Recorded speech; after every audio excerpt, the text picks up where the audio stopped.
बिस्मिल्लाहिर्रहमानिर्रहीम। अस्सलाम वालेकुम। इरफान हाशमी आपको शो में खुशामदीद कहता हूं और इस्लामाबाद से हमारे साथ मौजूद हैं इब्राहिम राजा साहब। राजा साहब अस्सलाम वालेकुम। वालेकुम अस्सलाम। राजा साहब आज दो खबरें हैं जिस पर तफसील से हम बात करेंगे। पहली खबर, एहसन इकबाल साहब ने कहा कि हुकूमत शायद आर्मी चीफ की तकर्री के ऊपर बहुत ही खतरनाक सियासी कार्ड खेल रही है।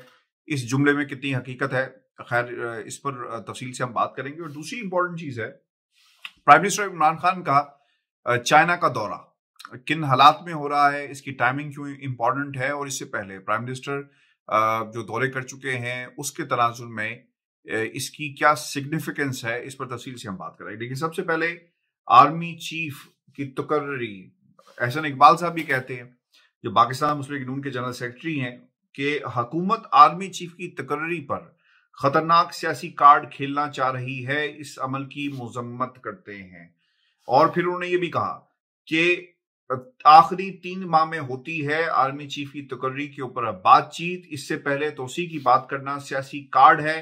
इस वक्त हुकूमत आर्मी चीफ की तकर्री पर खतरनाक सियासी खेल और जो कार्ड खेलना चाह रही है, ऐसा नहीं होना चाहिए। राज साहब, पहले तो हमें ये बताएं कि इस जुमले में कितनी सदाकत है कि आर्मी चीफ की तकर्री के ऊपर पाकिस्तान तहरीक इंसाफ को शायद कार्ड खेलना चाह रही है। क्योंकि जब हम इसकी बात करते हैं तो बाज लोगों ने ये थ्योरीज भी पेश की हैं इससे पहले कि फैज हमीद साहब की को कोर करवाने का मकसद ये रहा, आर्मी चीफ की तकर्री के हवाले से कौन क्या सोच रहा है।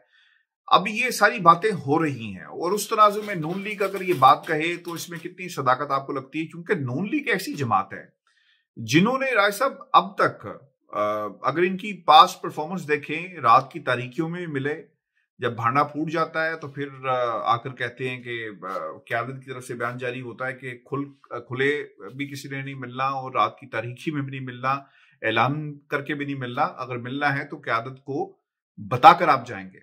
फिर हमने ये भी देखा कि पाकिस्तान मुस्लिम लीग नून ने डील और ढील की बातें करना शुरू कर दी, तो फिर DGI-SPR का बयान सामने आ गया, मुजम्मत की गई कि ऐसी कोई बात नहीं है। आपको लगता है कि these are the desperate measures, Noon league desperate measures कर रही है? अब यही आखिरी खेल रह गया है, खलीज पैदा की जाए, बदगुमानी पैदा की जाए इदारों और मौजूदा हुकूमत के दरमियान। देखें हाशमी साहब, आर्मी चीफ की तकर्री के मामले पर सबसे ज़्यादा खतरनाक, सबसे ज़्यादा शर्मनाक, सबसे ज़्यादा घटिया कार्ड तो मुस्लिम लीग नून खेल रही है और बड़ी ढिठाई के साथ खेल रही है। और ये जो पूरा खेल है, ये मुस्लिम लीग नून की जो मरकज़ी क़यादत है उसने इसको प्लान किया है। मरियम नवाज़ और मियां नवाज शरीफ इसके डायरेक्टर हैं। एहसन इकबाल, शाहिद खाकान अब्बासी जैसे लोग जो हैं वो इसके किरदार हैं, इसके मोहरे हैं। और आप देखें कि मुस्लिम लीग नून का जो सोशल मीडिया सेल है, जिसको मरियम नवाज़ कंट्रोल करती हैं बराह रास्त, वो किस तरीके से आर्मी के अंदर एक डिवाइड करने की कोशिश कर रहा है। और ये घिनौना खेल असल में जनरल फैज़ हमीद के ख़िलाफ़ शुरू किया गया, क्योंकि जनरल फैज़ हमीद उन 5 सबसे सीनियर जनरल्स में शामिल होंगे नवंबर 2022 में, जब जनरल बाजवा का एक्सटेंडेड टेन्योर ख़त्म होगा, जो कि आर्मी चीफ बन सकते हैं। यानी 5 सबसे सीनियर जनरल्स में 5वें नंबर पर जनरल फैज़ हमीद भी होंगे। और जो प्राइम मिनिस्टर इमरान खान के पास उस वक्त फाइल जाएगी 5 सीनियर जनरल्स की, उसमें जनरल फैज़ हमीद का नाम भी होगा। तो एक पूरी मनसूबाबंदी के साथ जनरल फैज़ हमीद को सिंगल आउट करने की कोशिश की गई, ताकि उनको फ़ौज से अलग थलग किया जाए, उनके ऊपर तनकीद की जाए, उनके ऊपर इल्ज़ामात लगाए जाएँ। और ये इल्ज़ामात मरियम नवाज़ ने अब ये पॉलिसी बनाई और अपने मुस्लिम लीग नून के जो दीगर रहनुमा हैं उनको भी ये पॉलिसी दी कि आपने कैमरों के सामने भी जनरल फैज़ हमीद पर इल्ज़ामात लगाने हैं। खुद मरियम नवाज़ जब इस्लामाबाद हाई कोर्ट में पेश होती रहीं या जब भी उन्होंने प्रेस कॉन्फ्रेंस की, तो उन्होंने तो यहाँ तक कहा कि जनरल फैज़ हमीद का तो कोर्ट मार्शल होना चाहिए और जनरल फैज़ हमीद से तहकीकात होनी चाहिए। इसी तरह इनका जो सोशल मीडिया सेल है मुस्लिम लीग नून का, आप देखें कि हर वक्त वहाँ पे कमो बेश जनरल फैज़ हमीद के ख़िलाफ़ एक कैंपेन चल रही होती है, उनके ख़िलाफ़ ट्रेंड चल रहे होते हैं।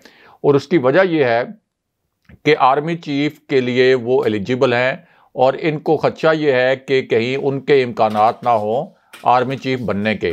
तो सबसे जो ज्यादा घिनौना खेल खेला जा रहा है आर्मी चीफ की तकर्री के मामले पर, वो तो खुद नून लीग की जानिब से खेला जा रहा है। दूसरा, वजीर आजम इमरान खान ने तो आर्मी चीफ की तकर्री के मुतल्लिक किसी किस्म की कोई बात नहीं की, ना जो हुकूमती वज़रा है वो इस हवाले से कोई बात कर रहे हैं कि कौन आर्मी चीफ होगा।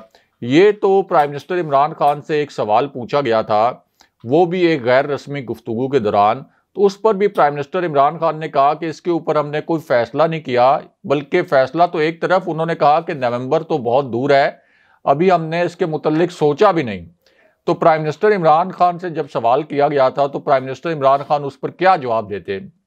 जो सबसे अच्छा जवाब हो सकता था, जो सबसे वाइजली वो इस मामले को टैकल कर सकते थे, वो यही कह सकते थे कि इसके ऊपर हमने अभी कंसिडर ही नहीं किया और सोचा ही नहीं कि आर्मी चीफ की एक्सटेंशन होनी चाहिए या नहीं होनी चाहिए। तो प्राइम मिनिस्टर इमरान खान की जानिब से तो इस किस्म का कोई स्टेटमेंट नहीं आया कि जिधर आप ये कहें कि फ़ौज के वक़ार को कोई उसके ऊपर समझौता किया गया हो या फ़ौज के वक़ार को नुकसान पहुंचाया गया हो। लेकिन आप ये देखें कि दूसरी जानिब जो लोग ये इल्ज़ाम लगा रहे हैं, यानी शरीफ ख़ानदान, उस पूरे ख़ानदान ने तो ये कोशिश की कि फ़ौज के अंदर एक वाज़े तकसीम नज़र आए। मियाँ नवाज शरीफ तकरीरें करते हुए सिपाहियों को जर्नैलों के खिलाफ बगावत पर उकसाते रहे, ये कहते रहे कि जो आइन पसंद लोग हैं फौज के अंदर वो जनरल बाजवा की पॉलिसियों से, यानी उनका इंप्रेशन हमेशा यही रहा कि जनरल बाजवा की पॉलिसियां मानने से इनकार कर दें, और बहुत आसान अल्फाज में कहें तो ये कहते रहे कि वो जनरल बाजवा से बगावत कर दें। इस तरह के अल्फाज मियाँ नवाज शरीफ इस्तेमाल करते रहे। इसी तरह army chief general Qamar Javed Bajwa, general Faiz Hamid और ISI के दीगर अफसरान और आर्मी के जो दीगर आला हुकाम हैं, उनके नाम ले लेकर उन पर इल्ज़ामात लगाते रहे, और उन इल्ज़ामात का मकसद ये था कि इंडियन मीडिया भी उनकी कवरेज करे, इंटरनेशनल मीडिया भी उनकी कवरेज करे, और आलमी सतह पर फ़ौज को नुकसान पहुँचाया जाए और फ़ौज के अंदर भी एक तकसीम पैदा करने की कोशिश की जाए, और ये कहा जाए कि जनरल बाजवा और जनरल फैज़ हमीद से तो हमें इख्तलाफ है, लेकिन बाकी जो जनरल्स हैं उनसे इख्तलाफ नहीं है। शायद उनकी कोई हमें हमदर्दियाँ मिल जाएँ और कोई ऐसी सूरत हाल पैदा हो कि जिसके नतीजे में वो हमदर्दियाँ हमारे लिए किसी रिलीफ का बायस बन जाएं। लेकिन चूंकि हाशमी साहब ये एक बड़ी डिसिप्लिन फोर्स है पाक फ़ौज, तो सवाल ही नहीं पैदा होता कि आप इस फ़ौज के जनरल्स को इस तरह से तकसीम कर सकें। इस तरह से आप कहें कि आपने जनरल फैज़ हमीद को सिंगल आउट करना है और बाकी जो 4 सीनियर जनरल्स हैं और army chief general Qamar Javed Bajwa की आपने हमदर्दी हासिल करनी है। फिर आप देखें कि DGISI की तैनाती का मामला आया, तो DGISI की तैनाती के मामले पर इससे पहले हमेशा नून लीग का ये स्टैंस रहा था अपने दौरे हुकूमत में भी कि ये किसी भी प्राइम मिनिस्टर का आईनी इस्तेहकाक होता है, और जिस तरह से आर्मी चीफ का तकर्रुर करना किसी भी प्राइम मिनिस्टर का इस्तेहकाक होता है, chairman joint chiefs of staff committee का तकर्रुर करना किसी भी प्राइम मिनिस्टर का इस्तेहकाक होता है। 5 नामों का अमूमन पैनल आर्मी चीफ के लिए किसी भी प्राइम मिनिस्टर के पास जाता है और 3 नामों का पैनल DGISI के लिए किसी भी प्राइम मिनिस्टर के पास जाता है। लेकिन जब इन्होंने देखा कि प्राइम मिनिस्टर इमरान खान ने उस नोटिफिकेशन में थोड़ी ताख़ीर की और ये कहा कि जो क़वाइद व ज़वाबित हैं वो पूरे किए जाएँ, अगरचे प्राइम मिनिस्टर इमरान खान फैसला कर चुके थे कि ISPR ने जनरल नदीम अंजुम को DGISI बनाने का अगर ऐलान किया है तो वो उस फैसले के साथ जाएंगे, लेकिन उन्होंने जो ज़रूरी क़वाइद व ज़वाबित थे उनके मुतल्लिक कहा कि ये रिक्वायरमेंट पूरी की जाए। लेकिन आप देखें कि उस वक्त भी कितनी घिनौनी सियासत की मुस्लिम लीग नून ने, और किस तरह से पूरी मुस्लिम लीग नून को यह हदायत की गई कि आप ये कहें कि हम इस वक्त army chief general Qamar Javed Bajwa के साथ खड़े हैं और ये आईनी इस्तेहकाक आर्मी चीफ का होता है कि वो किसको DGISI बनाते हैं। यानी उस वक्त भी उनकी कोशिश थी कि जनरल फैज़ हमीद, जनरल नदीम अंजुम के हवाले से और जनरल बाजवा के हवाले से इख्तलाफात पैदा किए जाएँ, और ख़ास तौर पर इस तरह की खबरें उड़ाई गईं और इस तरह की अफवाहें फैलाई गईं कि जनरल बाजवा जनरल फैज़ हमीद से खुश नहीं हैं,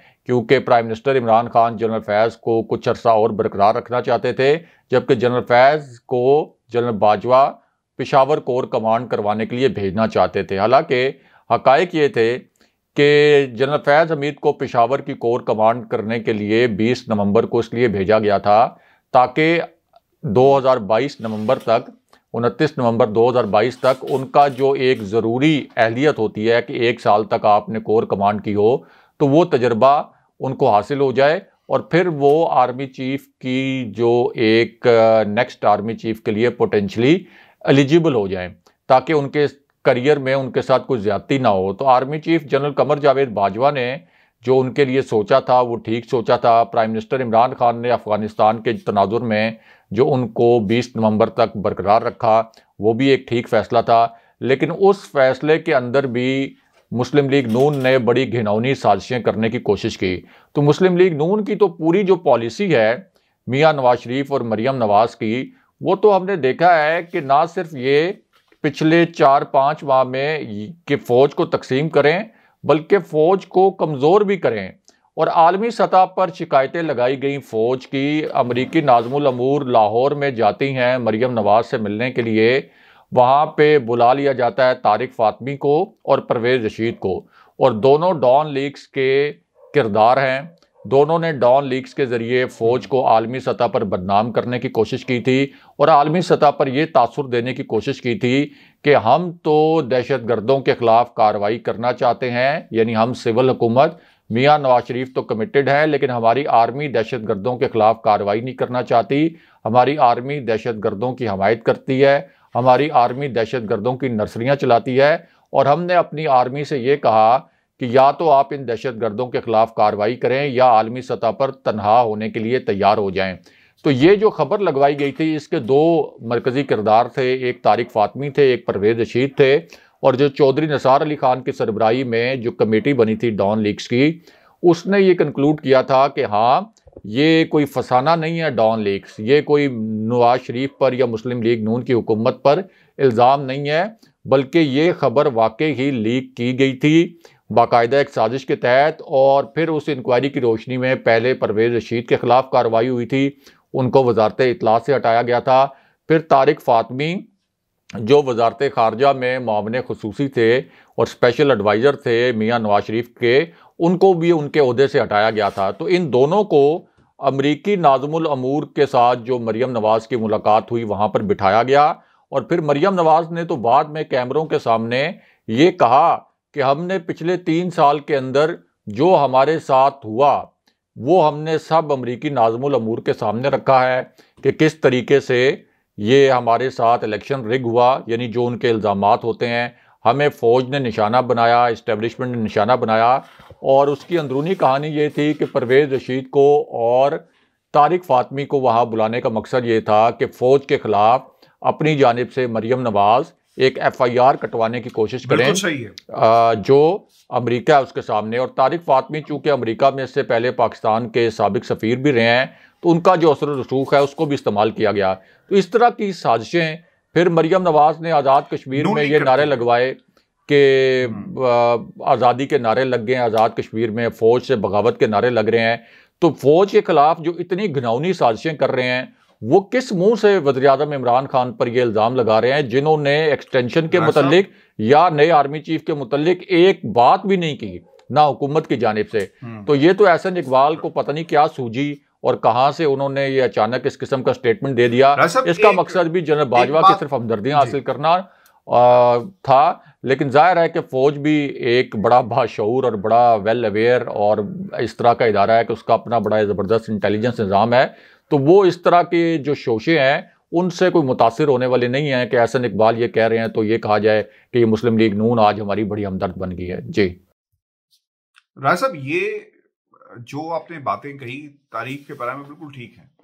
नून लीग ने अपने आप को बार बार ये साबित किया कि वो कितना फौज से प्यार करती है और किस तरह की उनकी लाइन ऑफ एक्शन रहा है सियासत के तनाजुर में, वो हमने देखा और एक दफा नहीं मुतादिद बार देखा। या सादिक साहब ने भी आर्मी चीफ के बारे में कहा था ना कि टांगे कांप रही थी, ये हो गया, यही लोग हैं। और फिर बरतानिया में नवाज शरीफ साहब बैठकर क्या जनरल्स के नाम लेकर बातें करते रहे। इससे राय साहब एक फर्क पड़ा। पाकिस्तान के अंदर सहाफी तो शायद किसी न किसी कबीले से उनका ताल्लुक होता है, वो एक तरफ की बात करेंगे, शायद दूसरी तरफ डंडी मार दें, या दूसरी तरफ बात करें, पहले जो जिनके साथ वो उठते बैठते हैं उनको इग्नोर कर दें। ये मुमकिन है। सियासतदान अपनी पार्टीज तक तब्दील कर लेते हैं, बाद में लोटे कहलाते हैं। लेकिन राय साहब एक और चीज भी है और ये बड़ी इंपॉर्टेंट है। मेरी फौज के बहुत सारे लोगों से बात हुई जो जूनियर रैंक्स के ऊपर हैं, और एक तासुर जो मुझे रिफ्लेक्शन नजर आई वो ये कहते हैं कि जो कुछ नवाज शरीफ ने पाकिस्तान की आर्मी के बारे में कहा, पाकिस्तान की उस फोर्स के बारे में कहा कि जिसका होना इस वतन अजीज के लिए बड़ा इंपॉर्टेंट है, सरहदों के लिए बड़ा इंपॉर्टेंट है, अंदरूनी सरहदें, बैरूनी सरहदें, दुश्मन हर शक्ल के अंदर मौजूद है, आप उस फौज को तनकीद का निशाना बनाते हैं। दुनिया में, जैसा आपने प्रोग्राम के शुरू में भी कहा कि इंटरनेशनली एक इम्पैक्ट पड़ेगा, इंटरनेशनली एक किरदार कुशी जब की जाएगी तो उससे ऑब्वियसली दुनिया कहेगी कि जनाब यहाँ की फौज जो है वो अपने जो लोग हैं या सहाफी हैं या सियासतदान हैं उनके साथ क्या सलूक करती है। बिल्कुल ठीक हो गया, लेकिन वो ये कहते हैं कि फौज के अंदर से तासुर है, आम लोगों के अंदर तासुर है, आम फौजी के अंदर ये तासुर है साहब कि अगर हमारे बड़े भूल भी जाएं कि नवाज शरीफ ने क्या जुबान इस्तेमाल की, हम बतौर फौजी या अपने बड़ों को कभी भूलने नहीं देंगे। राय साहब, आप और मैं या सियासतदान तो समझ में आती है, लेकिन आज का फौजी भी ये तासुर लिए फिर रहा है। देखें, बड़े गहरे जख्म हैं जो फौज के सीने पर लगाए गए हैं, क्योंकि फौज ये समझती है और एक आम इम्प्रेशन है कि मियां नवाज शरीफ को चूंकि एक मरतबा इक़्तिदार नहीं मिला तो उनके लिए इक़्तिदार इतना ज़्यादा अजीज़ था कि वो इतने तिलमिलाए कि उन्होंने फ़ौज को ब्लैकमेल करना शुरू कर दिया कि मुझे ज़बरदस्ती इमरान खान की हुकूमत हटाकर मुझे ज़बरदस्ती वापस आप इक़्तिदार में लेके आएँ, वरना हम आपको ब्लैकमेल करेंगे, वरना हम आप पर इल्ज़ामात लगाएंगे। चूँकि हमारा एक आलमी असर व रसूख भी है, हम 3 मरतबा हुकूमत में रहे हैं, मियाँ नवाज शरीफ 3 मरतबा प्राइम मिनिस्टर रहे हैं, और 3 मरतबा प्राइम मिनिस्टर रहने का मतलब ये होता है कि आपके बैनुल-अक़वामी सतह पर दोस्त भी बन जाते हैं, हमदर्द भी बन जाते हैं। ख़ास तौर पर एक ऐसी सूरत हाल में जब 3 मरतबा आप हुकूमत में रहते हुए बैरूनी एजेंडे को भी आगे बढ़ाते रहे हों, आपने कभी अमेरिका को एब्सोल्युटली नॉट जैसे अल्फाज ना बोले हों, आपने अपने बैरूनी आकाओं के जो अहकामात हैं उन पर अमल दरामद किया हो, तो फिर आपके इंटरनेशनल लेवल पर हमदर्द और दोस्त भी बन जाते हैं। तो इस पूरी सूरत हाल में मियाँ नवाज शरीफ ने यह कोशिश की कि फ़ौज को दबाया जाए इन इल्ज़ामात के ज़रिए, और फ़ौज को भी ज़ाहिर है कि ये एहसास होगा कि ये सब कुछ कोई रियासत पाकिस्तान के लिए नहीं किया गया, कोई आइन की सरबुलंदी के लिए नहीं किया गया, सिर्फ इसलिए किया गया कि एक मरतबा, यानी ये जो चौथी मरतबा आई, तो इसमें अवाम ने इमरान खान साहब को वोट देकर मुंतखब कर लिया। मियाँ नवाज शरीफ को इक़्तिदार नहीं मिला। इससे पहले हमें पता है कि 90 की दहाई में किस तरह से उनको इस्टेब्लिशमेंट की सपोर्ट से इक़्तिदार मिलता रहा। तो इस मरतबा उनको जब इक़्तिदार नहीं मिला तो उन्होंने इस रियासत के ख़िलाफ़ भी साजिशें शुरू कर दी। फिर पाकिस्तान के अंदर आप देखें कि बलूचिस्तान के हसास इलाकों में रियासत मुखालिफ अनासिर, महमूद खान अचकज़ई जैसे अनासिर को मिलाकर तकरीरें करवाई फ़ौज के ख़िलाफ़। इस तरह की तकरीरें करवाई कि हम बाढ़ उखाड़ देंगे, इस तरह की तकरीरें करवाई कि आपके किले और आपकी जेलें हम उखाड़ के फेंक देंगे। खैबर पख्तूनख्वा जहाँ के हवाले से बहुत हसास है पाकिस्तान की फ़ौज, और ऐसे इलाके जो साबिक फाटा में शामिल थे अब खैबर पख्तूनख्वा के हिस्से हैं, वहाँ तकरीरें करवाई गई फ़ौज के ख़िलाफ़। तो फ़ौज के सीने पर बड़े गहरे ज़ख्म लगे हैं, और कश्मीर जिसके ऊपर पाकिस्तान ने इतनी जंगें लड़ी और कश्मीर के हवाले से किसी किस्म का पाकिस्तान समझौता करने के लिए तैयार नहीं है, वहाँ भी इस किस्म के नारे लगवाने की कोशिश की गई और इस तरह का तासुर देने की कोशिश की गई कि आज़ाद कश्मीर में कोई पाक फ़ौज के ख़िलाफ़ कोई वहाँ कोई बगावत जो है वो पल रही है। और इन्हीं के जो नून लीग के आज़ाद कश्मीर के प्राइम मिनिस्टर थे, उन्होंने देखें किस किस्म का स्टेटमेंट दिया मियाँ नवाज शरीफ की नायली पर कि अब हम फैसला करेंगे कि आज़ाद कश्मीर जो है वो अपना सियासी मुस्तकबिल किस मुल्क के साथ जोड़ेगा, यानी हम अपना मुस्तकबिल भारत के साथ भी जोड़ सकते हैं। तो इस हद तक जो पार्टी, जावेद लतीफ़ ने भी कहा था ऐसा, जी जावेद लतीफ़ ने भी कहा मरियम को कुछ हुआ कि पाकिस्तान खपे। जी, तो हम भी आसिफ जरदारी की तरह का हो सकता है हम नारा ना लगाएं।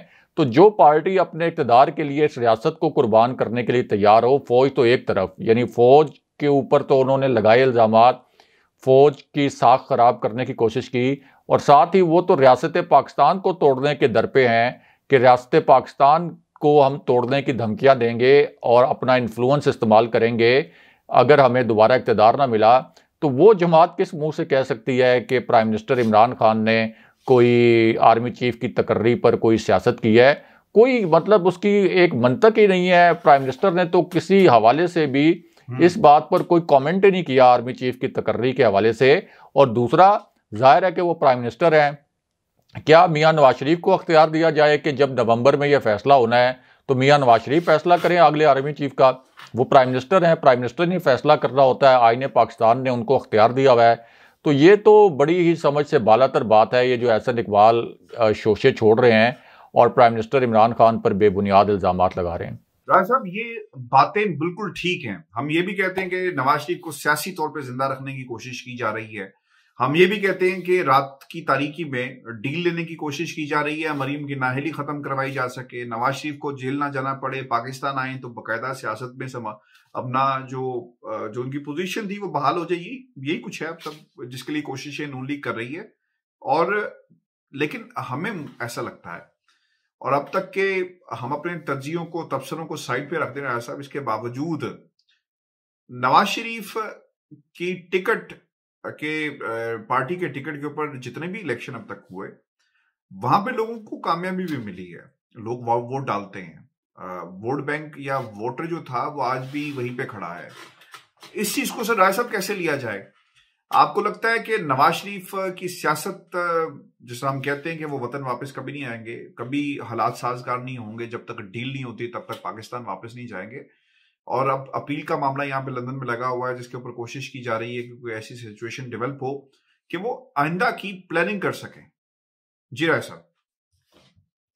देखें हाशमी साहब, वोट्स लेने का जहां तक ताल्लुक है तो आप देखें कि आज़ाद कश्मीर का इलेक्शन था, वहाँ मियां नवाज शरीफ के नाम पर वोट क्यों नहीं पड़ा, मरियम नवाज के नाम पे वोट क्यों नहीं पड़ा, क्यों मुस्लिम लीग नून को वहाँ पे बदतरीन शिकस्त का सामना करना पड़ा?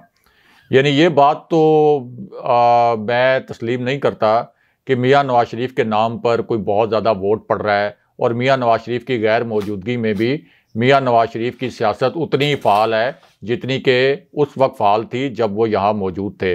हम सब ने देखा कि Maryam Nawaz anti establishment, anti फ़ौज बयानियाँ लेकर आज़ाद कश्मीर गई, लेकिन वहाँ पर लोगों ने उस एंटी इस्टेब्लिशमेंट और एंटी फ़ौज और एंटी पाकिस्तान बयानिए को मुस्तरद कर दिया। फिर गिलगित बल्तिस्तान में देखें, वहाँ पे तहरीक इंसाफ कामयाब हो गई आज़ाद कश्मीर के इंतखाबात की तरह, यानी आज़ाद कश्मीर के इंतखाबात से पहले, और वहाँ भी एंटी आर्मी, एंटी स्टेट जो बयानिया था वो मरियम नवाज लेकर गई थी और वहाँ पर ये फेल हो गए। सियालकोट में ये अपनी मौरूसी नशिस्त जहाँ पे मरियम नवाज गई थी एंटी फ़ौज बयानियाँ लेकर और एंटी पाकिस्तान बयानियाँ लेकर, वो नशिस्त भी इनसे छीन ली गई। अब जो आप बात कर रहे हैं अगर केपी के इलेक्शन के कॉन्टेक्स्ट में, तो वहाँ भी मुस्लिम लीग नून ने तो कोई ख़ास कारकर्दगी नहीं दिखाई। वो सब जमातें पीडीएम की मिली हुई थी और जेयूआई ने वहाँ पे कुछ परफॉर्मेंस दिखाई है, बेहतर परफॉर्मेंस दिखाई है, और जाहिर है कि तहरीक इंसाफ के लिए मतलूबा नताइज नहीं आए, लेकिन वहाँ कोई मियां नवाज शरीफ को वोट नहीं पड़ा। यानी हमें इस गलत फहमी को दूर करना चाहिए। जी, पंजाब की जानिब भी आते हैं, जी पंजाब की जानिब भी आते हैं। तो केपी में भी तो जो कुछ हुआ उसके मुतल्लिक रिपोर्ट सामने आ गई है कि किस तरीके से अकरबा परवरी की गई, टिकट्स की तकसीम की गई गलत तौर पर, और उसके नतीजे में केपी में जो डिज़ायर्ड रिजल्ट होने चाहिए थे पीटीआई के, वो नहीं आए। दूसरा, पंजाब में जो कैंट बोर्ड्स के इलेक्शन के रिजल्ट्स आए थे, वो भी लोकल सतह के जो इलेक्शन थे उसमें भी पीटीआई की जो अपनी इंतज़ामी कमज़ोरियां हैं वो बायस बनी थी पीटीआई की शिकस्त की। और केपी में जो एपिसोड था बिल्कुल उसी तरह का एपिसोड कैंट बोर्ड्स के इलेक्शन में हुआ था, और हम इस बात को पहले भी हाईलाइट कर चुके हैं कि पीटीआई का मुकाबला बहुत सी जगहों पर सिर्फ पीटीआई के साथ ही होता है, पीटीआई की अपनी बदइंतज़ामी के साथ होता है। अब मुस्लिम लीग नून 3 मरतबा चूँकि इक़्तिदार में रही, इसी तरह 3 मरतबा अपोजिशन में रही, और उससे पहले ज़ियाउल हक़ के दौर में भी, ज़ियाउल हक़ की नर्सरी में भी ये फलती फूलती रही। तो इनका हाशमी साहब इलेक्शन लड़ने का तजर्बा बड़ा है, ये ग्राउंड लेवल पर काम करते हैं, इनको पता है कि अपने वोटर्स को किस तरीके से पोलिंग स्टेशंस पर लेके जाना है, किस तरीके से उनको लुभाना है, किस तरीके से 2-2 हज़ार रुपये देकर उनसे वोट खरीदने हैं, किस तरीके से पूरा जो पटवारी सिस्टम है उसको इस्तेमाल करना है, किस तरीके से जो पुलिस निज़ाम है उसके अंदर जो खामियां हैं उनको इस्तेमाल करना है अपने हक में। तो ये इलेक्शन लड़ने का आर्ट कह लें या इलेक्शन लड़ने की जो साइंस है वो पीटीआई से बहुत ज़्यादा बेहतर तरीके से जानते हैं। तो इस वजह से आप ये कह लें कि पीटीआई ने ये जो रवायती इलेक्शन लड़ने का गुर नहीं सीखा और ग्राउंड के ऊपर यानी निचले लेवल पर जो पीटीआई के रहनुमाओं को फाल होना चाहिए था और ग्राउंड पर जाकर लोगों के साथ राब्ते में रहना चाहिए था, वो पीटीआई की एक खामी है और वो खामी दूर की जानी चाहिए। वो 2023 के इलेक्शन तक दूर ना हुई तो मुस्लिम लीग नून जाहिर है कि एक बहुत बड़ा चैलेंज बनकर सामने आ जाएगी पीटीआई के सामने। तो दूसरा, इलेक्टेबल्स की भी गेम होती है, यानी ये अगर नून लीग ने कुछ इलेक्शंस जीते हैं तो उसके अंदर ये फैक्टर भी है कि वो जो उम्मीदवार थे उनके अपने कितने वोट थे।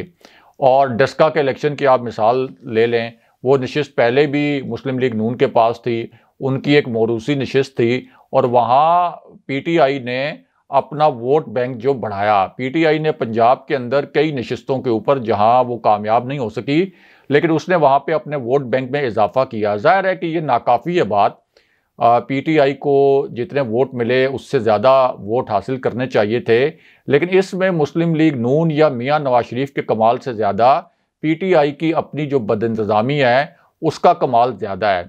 तो अब हम ये तो नहीं कह सकते कि मियां नवाज शरीफ कुछ सियासत से मुकम्मल तौर पर आउट हो गए हैं या नून लीग कुछ सियासी हकीकत नहीं है। नून लीग ज़ाहिर एक सियासी हकीकत है, तहरीक इंसाफ के लिए एक सियासी चैलेंज भी है और उसकी वजह यह है कि बहुत तजर्बाकार जो सियासतदान हैं उनके ऊपर करप्शन के तो बड़े संगीन इल्ज़ामात हैं, शवाहिद भी मौजूद हैं, लेकिन 30-30, 35-35 साल सियासत करने के बाद और हुकूमतों में रहने के बाद, वज़ीर रहने के बाद, मुशीर रहने के बाद उनका इतना वसीओ अरीज़ तजर्बा है कि उनके सामने तहरीक इंसाफ एक नो आमूज पार्टी है। आप देखें ना कि किधर उस्मान डार और किधर ख्वाजा आसिफ, क्या इनके तजर्बे का कोई मैच हो सकता है? मतलब अगर आप इन दोनों को मैच करें सियालकोट की सियासत में तो क्या इनके तजर्बे को आप आपस में मैच कर सकते हैं? तो ये जो एक डिफरेंस है उसकी वजह से मुस्लिम लीग नून अब भी तहरीक इंसाफ के लिए नो डाउट एक चैलेंज है, लेकिन ये चैलेंज उस सूरत में कोई चैलेंज नहीं रहेगा अगर तहरीक इंसाफ अपनी अंदरूनी खामियां जिनकी हम निशानदेही बार बार इस प्लेटफॉर्म पर कर चुके हैं वो दूर कर ले। आप देख लें कि डस्का इलेक्शन में हो या दीगर इलेक्शन, वहाँ पे हमेशा इस तरह की मिसालें सामने आती रही हैं कि जहाँ पे ऐसे आज़ाद उम्मीदवार जो कि तहरीक इंसाफ के सपोर्टर थे, तहरीक इंसाफ के बड़े एक्टिव कारकुन थे, उनको टिकट्स मिलने चाहिए थे, जब उनको नहीं मिले वो आज़ाद उम्मीदवार के तौर पर खड़े हुए और हज़ारों की तादाद में उन्होंने वोट्स लिए और अपनी पार्टी के वोट तोड़े और उससे जाहिर है कि जो मुखालिफ पार्टी है उनके उम्मीदवारों को फ़ायदा हुआ। तो इस पूरी सिचुएशन में पीटीआई को अपनी पीटीआई से ही एक नुकसान पहुंचता है। पीटीआई बामुकाबला पीटीआई है। तो अगर ये सिचुएशन जो है, ये अगर प्राइम मिनिस्टर इमरान खान जिन्होंने एक नई तंजीम साजी की है, अगर इस पर काबू पा लें इस चैलेंज पर, तो फिर तो नून लीग का 2023 में आप ये कह सकते हैं कि कोई बहुत बड़ा चैलेंज पीटीआई को दरपेश नहीं होगा। लेकिन अगर ये खामियां दूर ना की गई तो फिर यकीनन मुस्लिम लीग नून बहुत बड़ा चैलेंज इसलिए भी होगी कि पीडीएम को एक सियासी इत्तेहाद के साथ साथ अगले इलेक्शन में एक इंतखाबी इत्तेहाद में बदलने की तैयारियां भी हैं और चूंकि पूरी अपोजिशन ने मिलकर इमरान खान का रास्ता रोकना है, इमरान खान उनके लिए एक नाइटमेयर हैं। इमरान खान साहब कई मरतबा कह चुके हैं कि ये सब अपनी करप्शन बचाने के लिए इकट्ठे हो जाएंगे। तो आप देखेंगे कि पीपल्स पार्टी भी पीडीएम के साथ मिलकर सीट एडजस्टमेंट करेगी और हर सूरत कोशिश करेंगे कि ये सब मिलकर प्राइम मिनिस्टर का रास्ता रोकें। तो इस हवाले से पीटीआई के लिए चैलेंजेस और बड़े हो जाएंगे और अगर उन चैलेंजेस से निपटना है तो फिर पीटीआई को अपनी ये जो अंदरूनी कोताहियां और खामियां हैं इनको दूर करना होगा। बहुत शुक्रिया सब व्यूज। ये था आज का दो टोक। अपने कमेंट्स भेजिएगा। वज़ीर-ए-आज़म पाकिस्तान इमरान खान का दौरा जो चीन है इस पर इंशाल्लाह कल हम तफसील से बात करेंगे। इजाजत दीजिए। अल्लाह निगहबान। अल्लाह निगहबान।